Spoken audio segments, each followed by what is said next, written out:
ପିଲାମାନେ ଆଜି ଆମେ ସୋମୁନାର ଆମ୍ବ ଗଛର ଅଭ୍ୟାସ ପ୍ରଶ୍ନପତ୍ର କରିବା।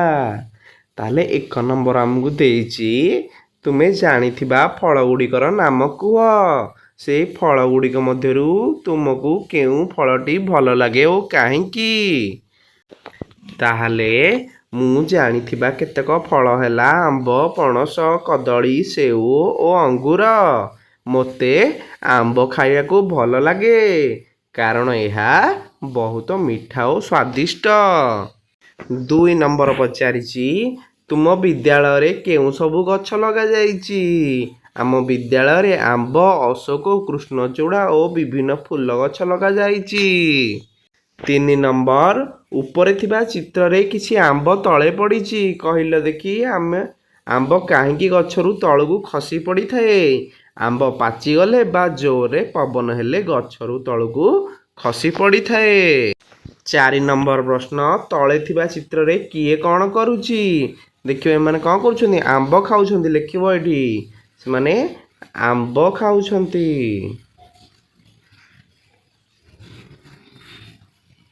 ନେକ୍ସଟ 5 ନମ୍ବର, ତଳ ଚିତ୍ର ଦେଖି କୁହ ଆମ୍ବ ଗୁଡ଼ିକୁ ନେଇ ପିଲାମାନେ କ'ଣ କରିବେ? ତାହେଲେ ଆମ୍ବ ଗୁଡ଼ିକୁ ନେଇ ପିଲାମାନେ ନିଜେ ଖାଇବେ ଏବଂ ଅନ୍ୟମାନଙ୍କୁ ମଧ୍ୟ ବାଣ୍ଟିବେ।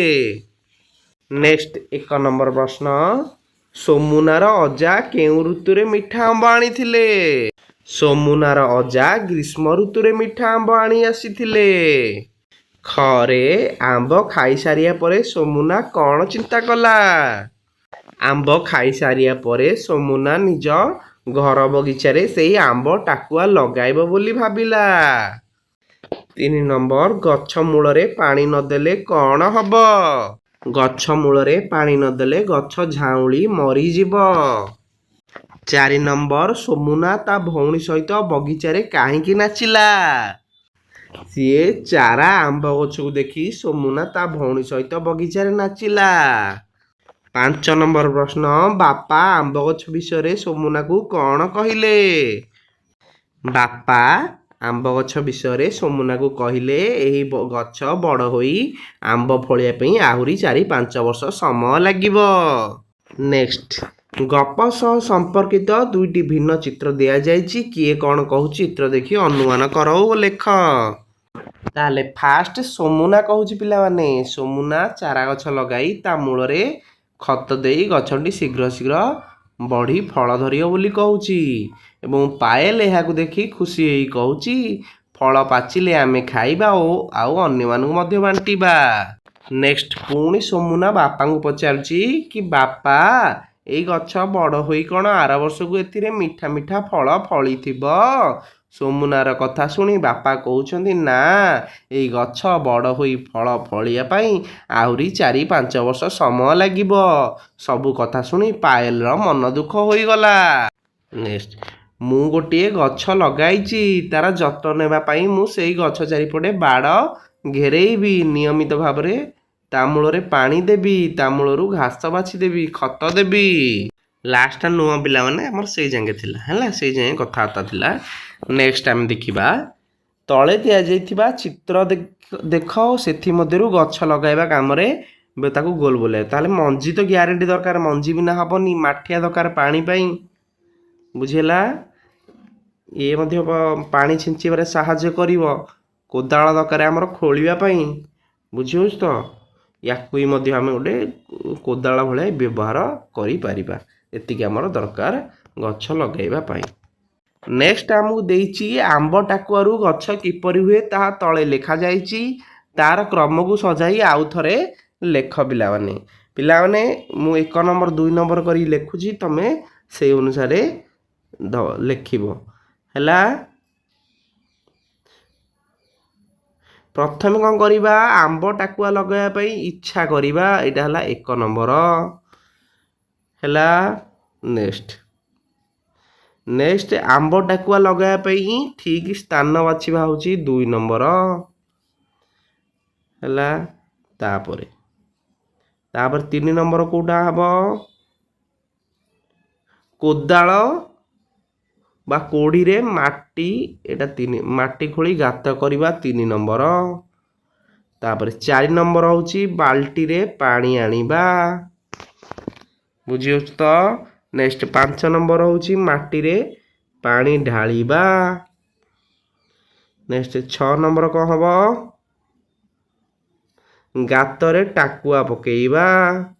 7 ନମ୍ବର ହେଉଛି ଗାତରେ ଖତ ଦେବା। 8 ନମ୍ବର ହେଉଛି ଗାତକୁ ମାଟି ଦେଇ ବନ୍ଦ କରିବା। ବୁଝିହେଲା ତ। ଯେଉଁଟା ଯେମିତି ସିରିଏଲ ଲେଖିଛି ସେମିତି ଲେଖା ହେବ। ନେକ୍ସଟ ଆମେ ଦେଖିବା, ଏଇଟା ଲିଭେଇ ଦେଉଛି, ତୁମେ ଲେଖିଦେବ ସେଇଟା।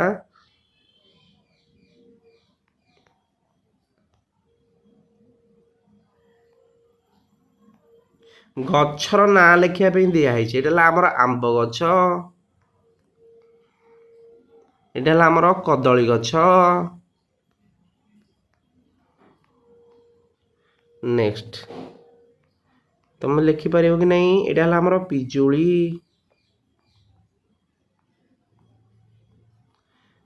ଏଇଟା ହେଲା ଆମର ପଣସ, ଏଇଟା ହେଲା ଜାମୁ।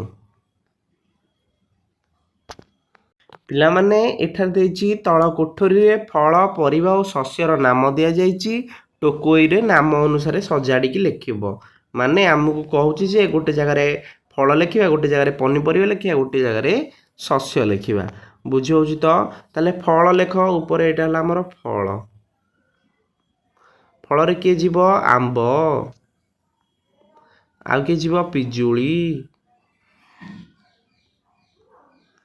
ବୁଝିହେଲା। ପିଜୁଳି ପରେ ଆଉ କିଏ ଯିବ?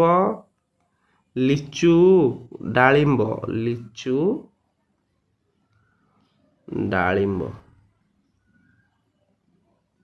ଏତିକି। ତାପରେ ଫଳ ପରେ ଆଉ କ'ଣ ଲେଖିବା? ପନିପରିବା। ଲେଖ ପନିପରିବା। ସେକେଣ୍ଡରେ ଲେଖିଲେ ଆମେ ପନିପରିବା। ପନିପରିବାରେ କ'ଣ ଯିବ? ପନିପରିବାରେ କଲରା। କଲରା ପରେ ନେକ୍ସଟ ଗାଜର ହେଲା, ବାଇଗଣ। ନେକ୍ସଟ ହେଲା ଆମର ଲାଷ୍ଟକୁ କଖାରୁ। ନେକ୍ସଟ ପିଲାମାନେ ବାକି ଯାହା ରହିଲା ଆମର ସବୁ ଶସ୍ୟରେ ଯିବ। ଧାନ ହେଲା, ଗହମ, ଆଳୁ ଏସବୁ ଶସ୍ୟରେ ଗଲା।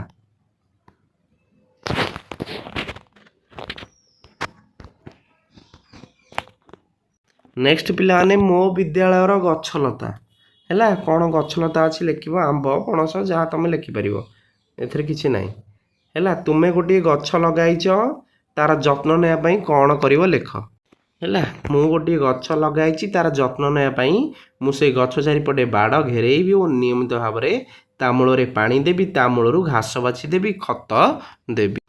ନେକ୍ସଟ ତୁମେ ତୁମ ବଗିଚା ବା କୁଣ୍ଡରେ କେଉଁ ଗଛ ଲଗାଇବାକୁ ପସନ୍ଦ କରିବ ହେଲା। ମୁଁ ନିଜ ବଗିଚା କୁଣ୍ଡରେ ତୁମେ ଲେଖିବ ଏଠି ଆମ୍ବ ଗଛ ଲଗେଇବି ହେଲା। କାରଣ କ'ଣ? କାରଣ ବର୍ଷକୁ ମୁଁ ଆମ୍ବ ଫଳ ଖାଇବା ପାଇଁ, ଫଳ ଖାଇବା ପାଇଁ।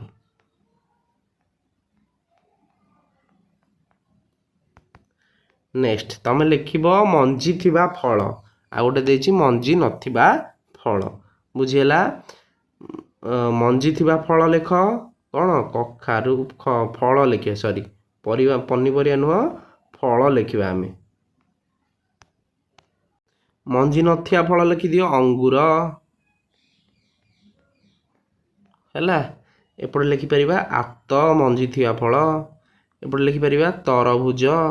ତରଭୁଜ ମଞ୍ଜି ଅଛି ହେଲେ ବି ତାକୁ ଯାଉଛି, ତୁମେ ଲେଖନି ହେଲା। ହେତିକି ଲେଖ, ଆତ ଆଉ ଅଙ୍ଗୁର।